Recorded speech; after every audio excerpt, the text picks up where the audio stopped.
caros, bom dia. Essa edição especial não pertence ao Gazini. Na verdade, está dentro do meu canal Gaz and Draws.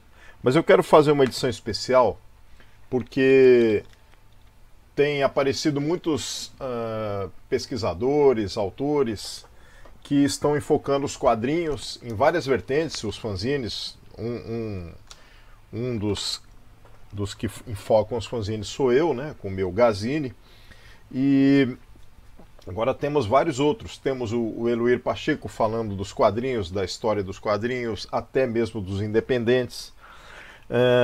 E eu tenho visto no YouTube alguns canais também falando de quadrinhos ditos antigos, etc. Bom, eu nasci em 67, os meus quadrinhos não são tão antigos. Eles provém da década de 70 em diante. Mas depois, com o tempo, nos sebos, naquele período do início da minha fase adulta, e na Faculdade de Artes, eu consegui comprar alguns materiais mais antigos.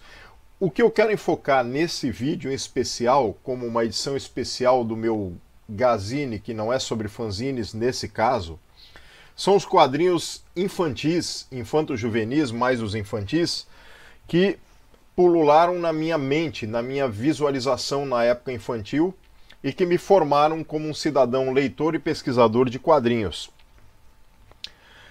E eu quero enfocar também alguns que jamais existirão novamente, pois seus autores faleceram.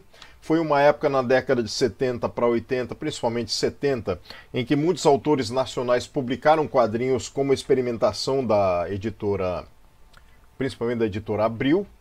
E alguns depois foram para outros mercados ou para publicidade e sumiu-se o trabalho que ele havia começado. Então, eu quero primeiro enfocar os dois primeiros quadrinhos que eu comprei na vida.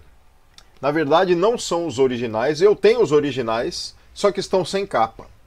E aí, estes dois que estão com capa eu comprei tempos depois em sebos, porque os sem capa, enfim, eu não haveria como resgatar as capas naquele período. Hoje em dia na internet você até consegue com certa qualidade.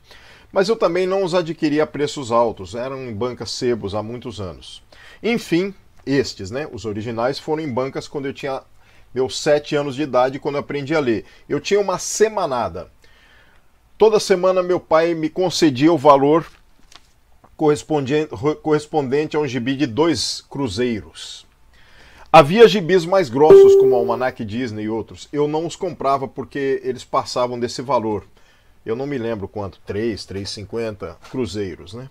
E aí minha semanada não era muito alta e eu não tinha muita coragem de pedir valores maiores para a semana, porque eu tinha consciência, foi me incutida a consciência de que meu pai e minha família tinham uma loja pequena de alimentos em sacas, né? Arroz, etc. Era um mercadinho. E o dinheiro não vinha muito. Então eu tinha consciência de que não podia gastar. Então naquele período, década de 70, televisão, alguns programas infantis, não eram 24 horas a TV, estudávamos e eu podia ler meus gibis nas folgas, nos fins de semana. Então, fim de semana, sextas à noite ou sábados à noite, eu deitava imaginando e lembrando do que havia visto na banca semana passada ou do que havia de propaganda nos gibis que eu havia adquirido semanas anteriores. Mas esses foram os primeiros quando aprendi a ler, em 1974. Né? Então, Cebolinha e Mickey. Mas eu quero agora enfocar outros que o Brasil desconhece, que houve. Quer dizer, os pesquisadores e amigos meus e artistas sabem que existiram estes. Principalmente a Cras. Né?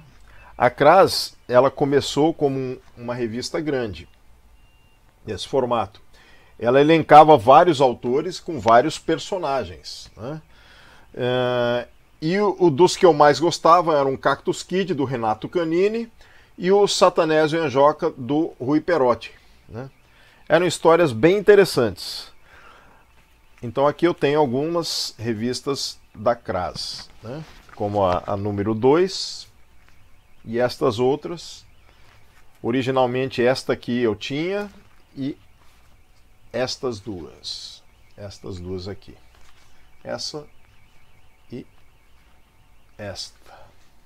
Esta depois eu comprei em sebos.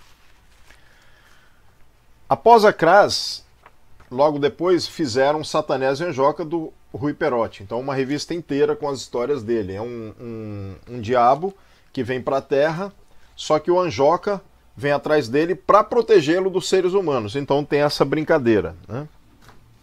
Os seres humanos acabavam se mostrando piores que o Satanésio. A Vaca Voadora, em quadrinhos da RGE, material nacional, porque o livro original também é brasileiro. Agora o livro é de um escritor ou de uma escritora. Desculpem, eu não li o livro e eu cheguei a ter um deles, que é Eli alguma coisa. Então está aqui o gibi da Vaca Voadora, que também era muito interessante. Uma linha similar à do Sítio do Pica-Pau Amarelo, mas ela fazia viagens no tempo, no espaço-tempo. Então eram bem interessantes, né? Naquele período da década de 70 saíram os Schtroumpfs. Originalmente são belgas, então Schtroumpf. A versão dos anos 80 para 90 que veio para o Brasil, de novo, porque essa de 70, que era da editora VEC, para o Brasil veio na década de 80 para 90, pela Abril, como Smurfs. Porque aí foi uma versão americanizada, né? Então, mas originalmente no Brasil saía como Strumpf, quase próximo do título original, que era Strumpf. E eram muito interessantes os quadrinhos, infantis, mas tinha algumas metáforas para os adultos aqui. Então, muito ricos, e o palavreado que eles usavam e os verbos eram substituídos pela palavra Strumpf.